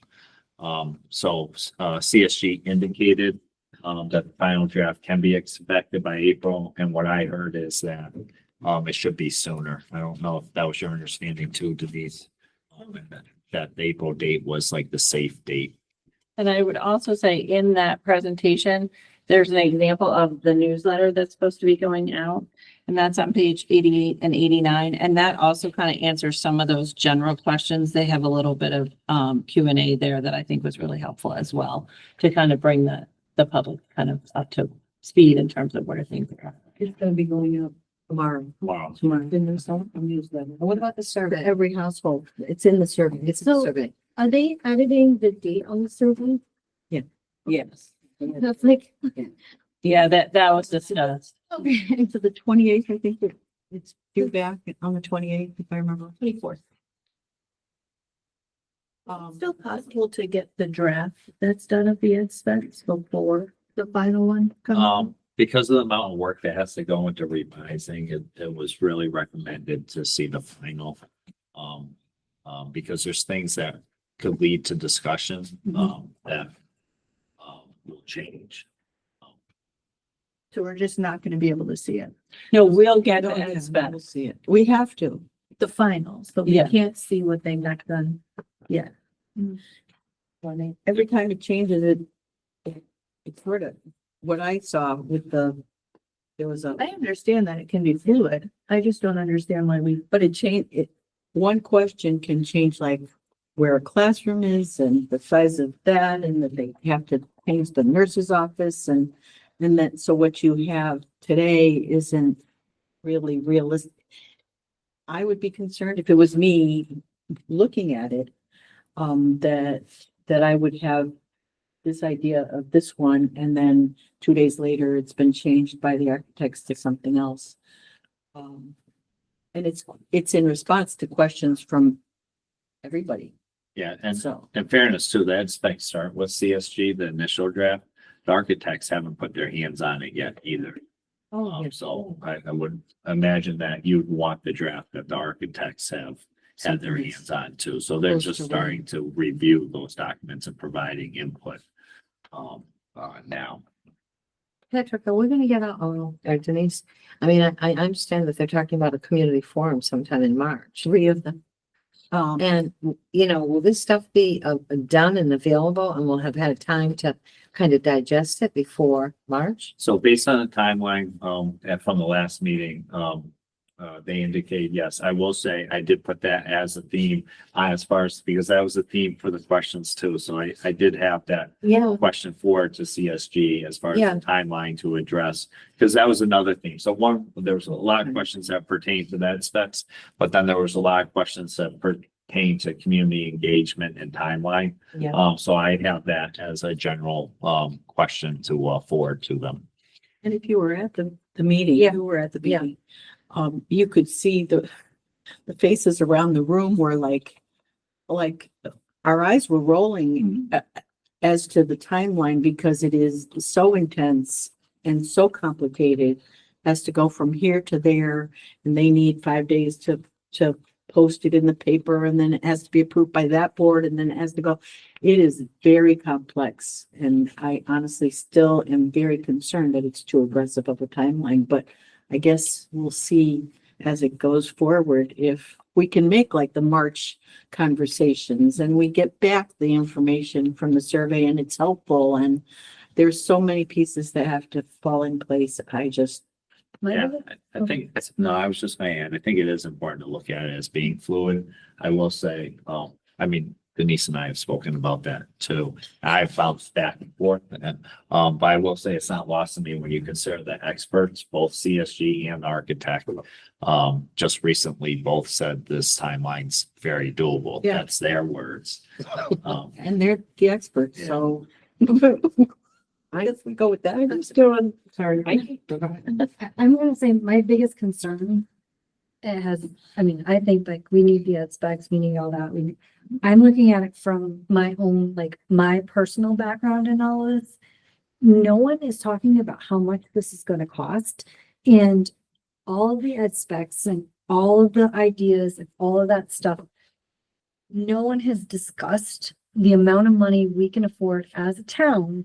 And at the end of the day, I feel very frustrated that we're putting all this work in And then we're gonna get presented with a budget from them, and then we're gonna find out that we as a town can't fund that.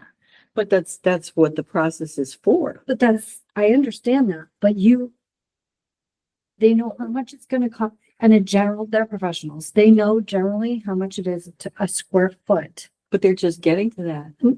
I know, but Denise, what I'm saying is, they know how much it costs per square foot to build a building. They also know how many kids we have in each of the schools. They know how much square footage is allowed.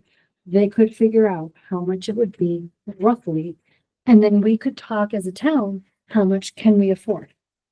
We're not having that conversation, so I'm concerned with that.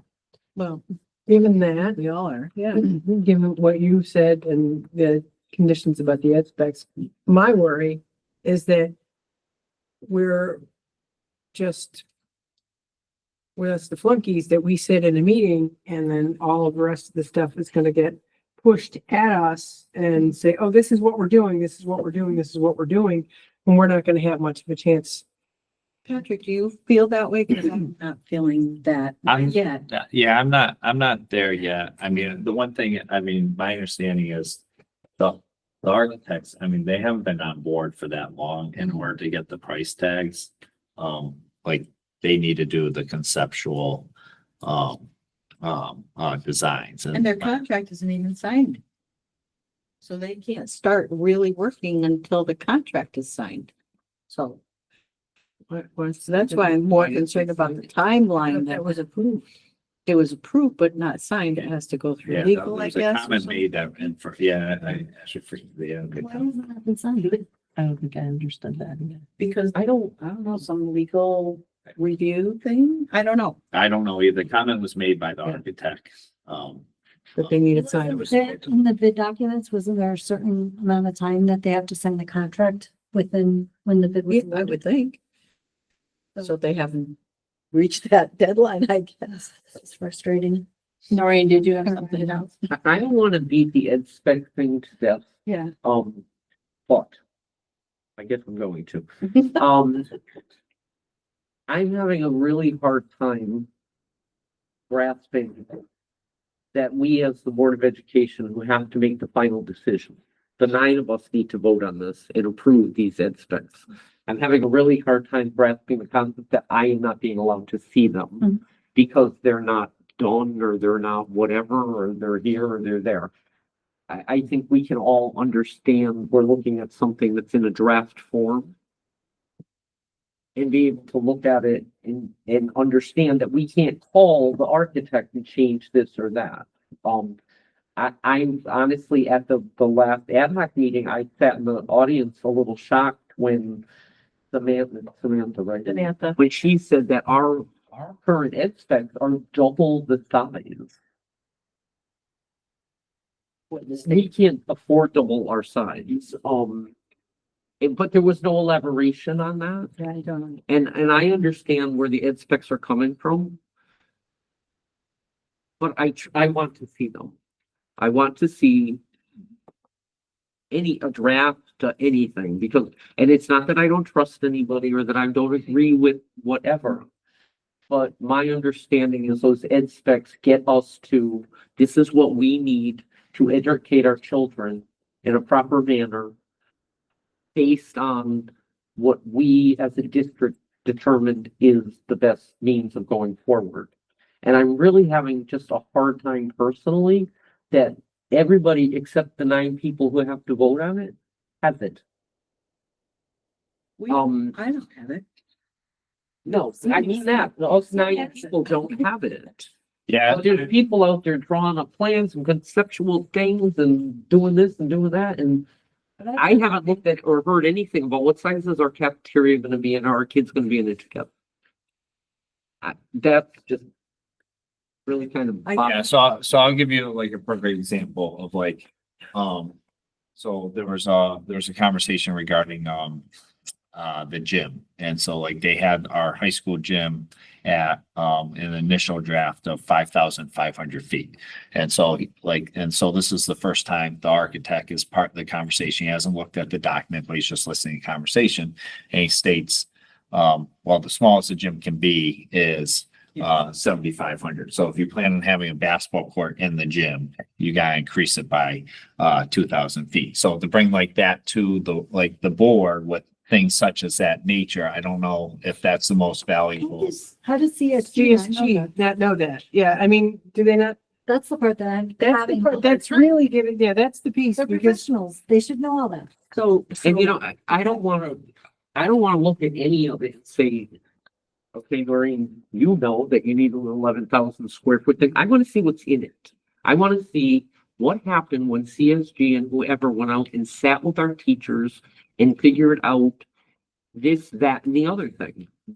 I have absolutely no idea what has happened I get it. in the internal conversation I see what you. after I was out all summer viewing all these schools and looking at what other people had and trying to form that in my mind.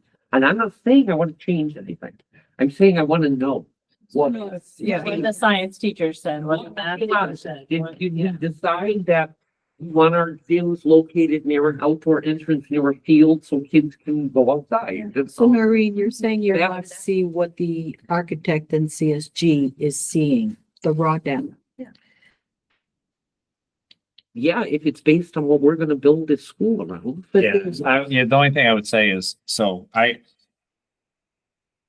share the frustration because I will say I had a private conversation with CSG about some of the turnover over time, just to put in perspective. Like the middle school and high school staff meetings for the ed specs were September 24th and September 26th. I know when myself and Daryl sat in on those meetings, we were told like the turnaround for the initial draft will be 4 to 6 weeks. So we were anticipating end of October, beginning of November. I remember being at the Caps Cape conference and they were at presentation, I'm like, hey, checking in, should have had them. And not to go through all the steps or follow-ups, but we didn't have the initial draft in hand till December 20th. But when you're meeting with that many people, one reason to have like a review is it doesn't like exactly match up to like the conversations that take place. So when we got like the initial draft between myself, Daryl, and like middle school or high school leadership, like we quickly got it back by January 4th. But I will say, like, to your point, Noreen, like, I mean, I feel like it's been, like some of the turnaround has been delayed. I will say, like, since that conversation, I feel like they have been much more responsive. I know, Denise is on a lot of the correspondence. There's a lot more correspondence on this stuff. As far as that specs, certainly I can bring that information forward and I share the frustration both with that. And honestly, with the newsletter was supposed to go out the middle of January. It's a month late. And so like, two themes that come up are related to the ed specs and community engagement. It's really hard to have a forum when you haven't had the survey go out to get the baseline data. And that's a month behind too. Yeah. And these just- are the same people that are telling us we're good on our timeline. Yeah. Just Yeah. saying, but certainly a good reason, all of that was just stated is a good reason for us to be worried about the time. Did O&M finish? That's O&M, right? Did they finish their stuff yet? No, they shouldn't have. Talking about that they, No. is that O&M? Something just, That has to finish up. yeah, Yeah, they had to finish up the. I think they just got that, didn't they? What's the name of the group? Is it O&M? O&M? I may be thinking of a different business. It's GGWO. Yeah, no. No. She's talking The, about the QAM. QA. They had to Yeah. finish up the, Yeah, they. The facility Yeah. study. yeah, You know. did they finish that? I think in Ian's notes, I think they finished it. My concern, I'm just gonna, is that this is getting rushed too much. It's way too fast. It's getting pushed off. And for me personally, this is my personal thing.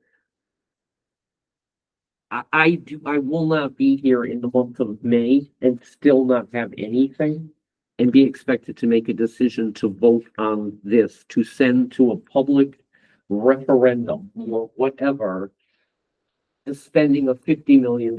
My vote will be no, because I can't do that. Well, I can't To that point though, I mean, So at least if not I gonna could go get there some, for another who can't afford it. right, but Yeah. I need to at least have a concept in voting from it, from my Board of Education position is this good for our kids? Is this what we want? Is this our strategic plan? Is this what we have determined, the 9 of us who may not be here forever and haven't been here forever, but feel is in the best interest? And I really think we're to that. And I get that there's stuff going on. For me personally, those ed specs are very important. And No, I would totally draft agree. form, middle form, whatever. I don't need to tell you to change them. Yeah. I just want to see. Does that will determine the budget? Yeah, and I think, as Patrick said, at one point, we thought we would see them by now, so that's frustrating for all of us that, you I know. guess I imagine them, and I don't know why I imagine that it was the teachers kind of, administrators kind of wish list, and that they needed to go back and just adjust.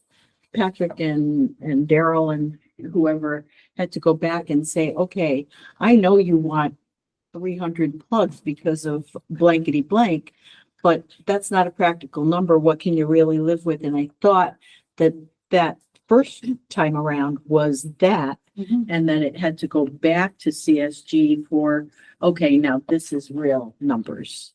And now when you talk about something like the adjustment for the size of the gym, now that added square footage to the gym, but it had to take square footage off of someplace else. So you gotta go back to the drawing board on the science lab or whatever it is. So, Yeah. you know, Yeah, I mean, one thing that has come up is especially with the middle school, high school campus, is there will have to be serious conversations as far as needs versus like, and well, maximizing. Yeah, shared space. because there's, in order to provide a strong curriculum along with options at the high school level, you need spaces for those programs. And certainly, space waivers for special ed would help, hallway space such. But what we're getting for feedback is for the amount of space that is in the current plans, it won't suffice. So, I think having the community and the board and getting feedback, because there has to be legitimate conversations. Do you want to reduce your reimbursement, or do you significantly downsize based on needs or what some may consider wants as well? And to the points of the board, we can't have those conversations unless everybody knows what we're talking about. So Honestly, I agree. Honestly, I'm so in the dark in some of the stuff, you know what I mean? and yet, As far as, and here we are, and I go to the meetings and I feel the same kind of angst, I guess. I think Samantha got that message at the last meeting because I know Heather, I remember you kind of pounded her and there were I other didn't mean people to as be well. disrespectful, but it was just like, No, I didn't say disrespectful. no, I know, but Like, you weren't the only one. I think they got the message that people need to see that stuff. I think. So. So why can't we just ask for it?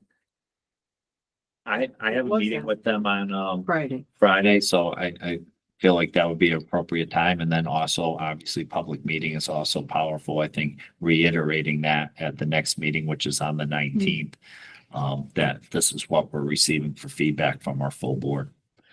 I do just want to say it's 10:09. I'm hoping we won't have to go much past 9, but just because there's a couple things that we're gonna have to get through, if I could have a motion to go past 9, because we start at 9, at 7, it's 9, it's like a 2-hour. No, okay. Yeah, only miscellaneous and. Oh, you have miscellaneous and liaison, like, do you have extra stuff? All right, so does everybody think we can get through in the next 10 minutes? Yeah. 10 minutes? Or do you want to make a motion, and then even if we just go over by 5 or 7 minutes at least? Motion to extend the meeting past 9. See, now we will. Second, that's good. All right, so Heather's made the motion and Courtney second, all in favor? All right, any opposed? All right, thank you. So the motion passes to extend the meeting past 9 o'clock. I was just gonna say, I know Denise, we talked about speaking to this, but I know we all have some concerns, but I would encourage, if you can go to those ad hoc committee meetings, please go, because there's just so much information that's discussed. And we are going to try to provide these memorandums that kind of summarize it. But obviously, there's a lot more discussion happening. I think the last one I was able to join remotely, so I think they are. That's why they're at the. That's partly why they're at the town hall. So you can join remotely if you can't be there in person and at least listen in, or if you have questions, you can ask, questions during public participation. Is the next one, is Samantha coming to the next one or is it? She's just- supposed to be coming to all. She is, Yeah. okay. And Patrick and I did talk about, making sure that anything that we receive as ad hoc committee members, the entire board is gonna start getting I think- forwarded, just so that you read it or don't read it, but Mhm. you've got it available to you to just even just breeze through it. And if you have questions, bring them to the ad hoc committee, write them for us, whatever you can do to feel engaged and heard, because Things are moving fast. yeah. Was there discussion about Samantha coming to a meeting at one point, to one of our Yeah, that meetings?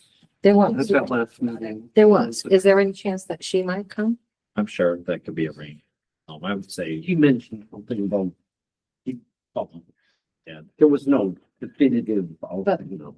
It might be useful to have, to have her here, because I thank don't you. disagree, but the ad hoc meeting is meeting every 2 weeks. It might be more, and it's on Wednesdays, and it might be more beneficial to have board members at those. I'll do whatever the board directs me.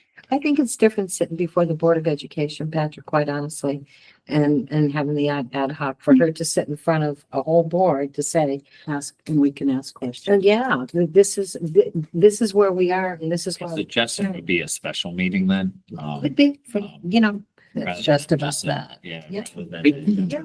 Or before. I think it's a good idea, but I think it has to have a purpose. Yeah. I don't want Samantha to come and talk to me about what I see at an ad hoc committee. I want somebody to come here and say, Noreen, you're not getting your pool. I'm joking.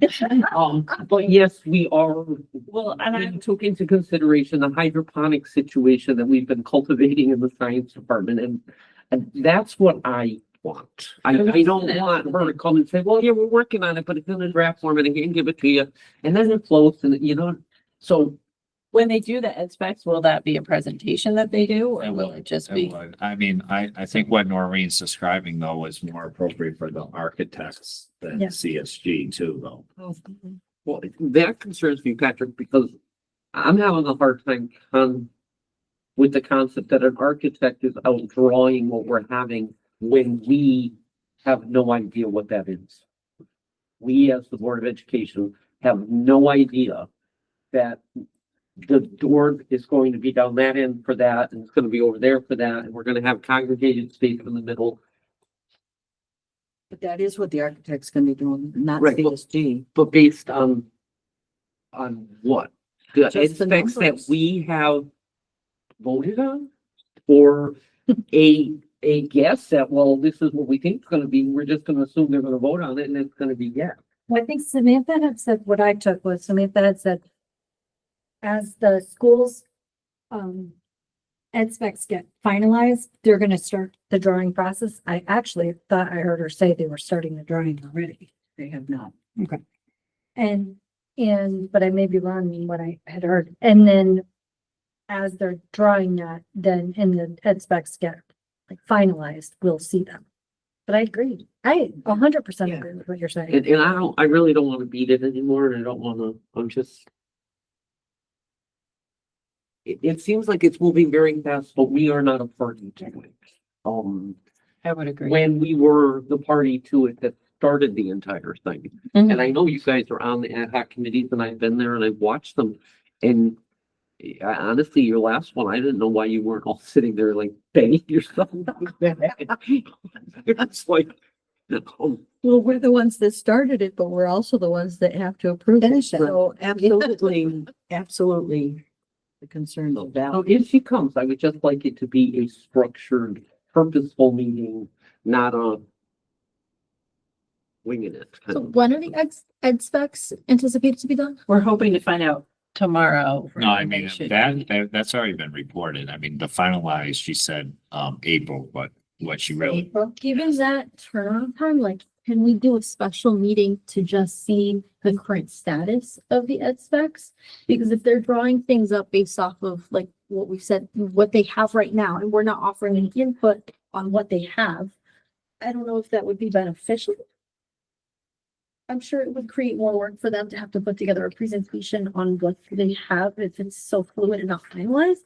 But I think it would give, it seems like the general consensus is that there's questions and concerns with the status of it. And I think that's where we need to kind of interject and see what we can offer them right now and what, you know, I think coming to the next Yeah. ad hoc committee meeting I mean, and asking those questions Yeah. would be beneficial to Yeah. everybody.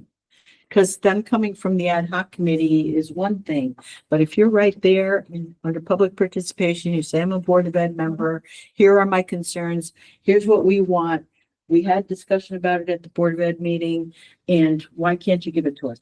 I think that's where, you know, Honestly, it was asked if we could have the draft at that ad hoc meeting, and she said she could, and then it kind of went back to us getting the final. What she said was she doesn't recommend it. She would like not to, but if you pushed her hard enough. she Yeah, would do it. and she That, would. that was, that's basically how I interpreted her. They have response. ed specs, conceptual design. Yeah, we I can mean, get to the draft. Gabby's point, I mean, I can make that request too in our meeting Friday that like, like to have an update where the ed specs are, would like to have a better understanding of, essentially some of the roadblocks and barriers, because I can only assume it's the space that's holding it up, because like I said, this process started in September. Yeah. We were told like the initial draft, I mean, they were 2 months behind on the initial draft. I can tell you anything that we've done, we've had an immediate turnaround, like with our feedback. Now we're looking at April, maybe March. And I can tell you, I share that frustration because I've shared it privately.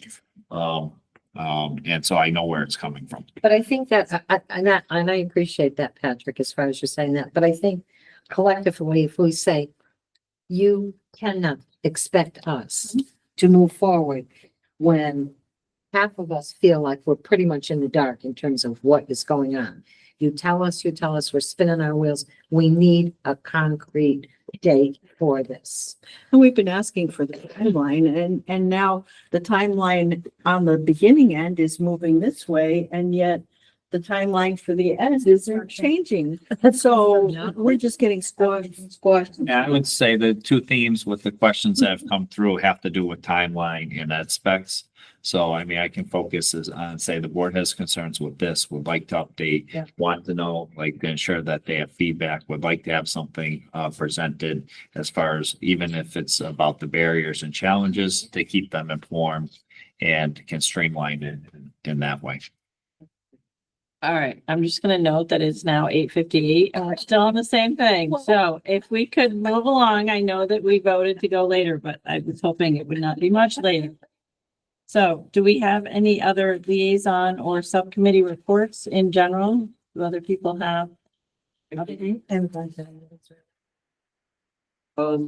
PTO has a meeting, next week. They had the glow dance Friday night. It was just an awesome. It was so much fun. And it wasn't as stroby this year. They didn't put the strobe lights on, which toned it down, but the amount of flashing children attire is just incredible. Some people go to real lengths to make their kids buy Christmas trees.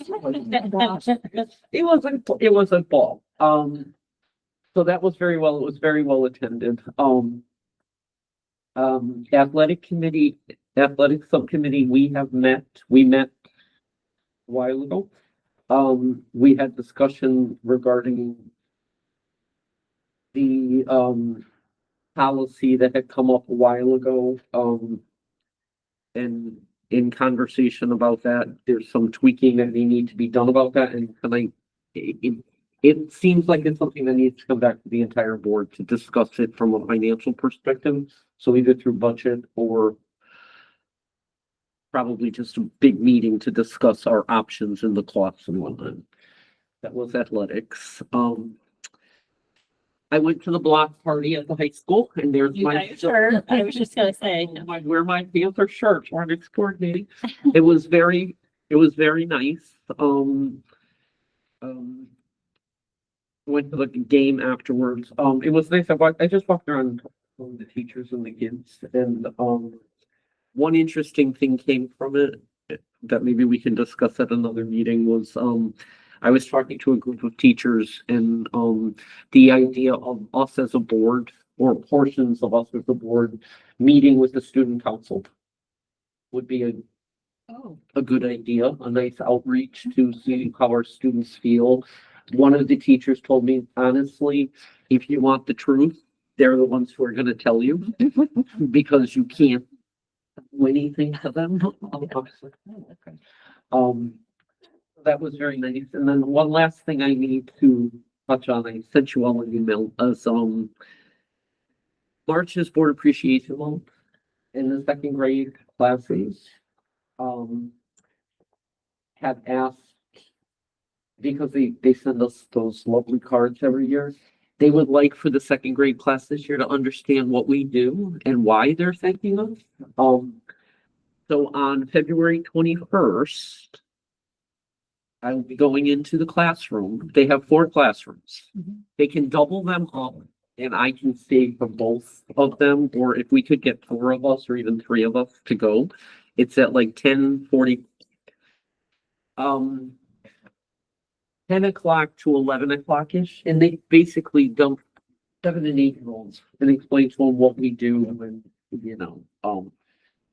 because they believe that, it'll be good for the kids to understand it and be able to put a face to a name rather than the concept of this teacher's telling them, so if anybody can make it on the 21st, I'll double check and see if I could do that. Don't we have to have an idea what to say? I mean, what? You gotta bring it down to a. Oh, no, but yeah, you've got to go to the second grade level. If you have ideas too, Do that you would be. really know how many it's gonna end up being? Cause my thought process, I can't, my supervisor's out that day. But what I would like to do is kind of reciprocate the card thing and maybe do a cards for the classrooms. And then maybe just like a thank you card for their thank you cards or whatever. They have 4 classes, There's gonna be 4. 4 second grade. Okay. I'm gonna work on doing that just cause I can't go. I'm in Evelyn's classroom on Friday helping out, so they were like, ooh, we know somebody. So they reached out. And I can help, but I don't know. Well, maybe we could talk to the second grade team about what they think is appropriate in terms of like explaining what They said what they were looking to me to, Oh, what okay. would be, and if you could come and do it, that would, Draft. I mean, it's gotta be 7 and 8. Well, you've got Evelyn. We kind of, right, You know. I mean, Evelyn's entire concept of Board of Education is why do you have to go to You go another to a meeting? We won't go there, but, it's, they would just like them to understand why they're writing these thank you notes and to whom they're, so. All right, we can look into that a little bit in terms of getting some verbiage and I can see if I can come as well. Yeah. All right, did we have any other liaison or subcommittee reports from other members? I know we've kind of talked about some other things earlier in the agenda, obviously, so, all right. I don't think we have any public that has hung out this long, obviously, in our audience, and no one else joined online at this point, right? So we will move along from public participation. Did we have any miscellaneous? I did get a question earlier. The board would like to do a card for Laura. Is that what you were asking? I hadn't thought about it. I don't know that we did. I don't know if the board did a card for Laura or if the district did. They just kind of like, Yes, yeah, Laura Fox, sorry. the board has not. So is that something the board would be interested in, just doing kind of a get well card type of thing? Or would that be, do you think that's, Fine, absolutely. oh, good. All right, so I'm we sure she would appreciate that. we can look into that and get something and then bring it in for people to sign. Is that, okay. Great. Is there any other miscellaneous? Did you have a meeting? I'll go after you. I'm not, it's no rush, really. I can take a turn. I just had two quick things. Friday, the 21st, the Tri-Town hockey team is playing at 5 o'clock in Enfield against Enfield. So it's usually a big thing because it's both their home rinks. So it's a big fun night, but it's it's the 21st, Friday at 5. It's a pink out night. So the kids wear pink jerseys and it's cash donations and all the money goes to cancer awareness or breast cancer. The fundraise for that. So last year they raised like $1,100. So they're hoping to raise a little bit more. And then I think in the past, what they've done too is they give you donated. You get like a little card or sign that you can like fill out and put in your name or whatever you want to do with it. But it's a fun time because it will be a very rowdy, fun, but lots of people in there because all the kids will be there, but it's for a good cause. And then that following Saturday night, the 22nd, it's in Enfield again at 6:20 and senior night. We do have one East Windsor senior kid on the team, so it'll be senior night for that. But the pink out would be a good time and it's for a good cause. So Last meeting, we talked about Justin was going to provide us with, got it from the minutes. He was going to provide us with talking points for the board to visit people. But we didn't set a date or, Oh, I'm sorry. I was supposed to get a list. I didn't like a list of when board can people meet. but that's different than having talking points where whenever, the boards meet. Still need the talking points. You just reminded me. So if she's going to planning and zoning and I'm going to the senior center, it's still do the same talking. I can touch base with Justin about that as well. I'm not saying we need it this week or next week or next month, but we weren't specific, so I'm thinking. So, I mean, it's good timing in the sense that like budget's coming up, so like even like talking points about the budget, Yeah, the timing works out well. I usually go to the senior center when Jason speaks. And they always ask me about the budget and I'm not specific because I'm not. But I make it a, positive thing. Are you okay? And when you crush, so big. My second thing is at the last meeting, we talked about that mowing thing with the town and we were supposed to, there was a meeting on Friday and that's been changed, but was that resolved? Do we still have to have that discussion?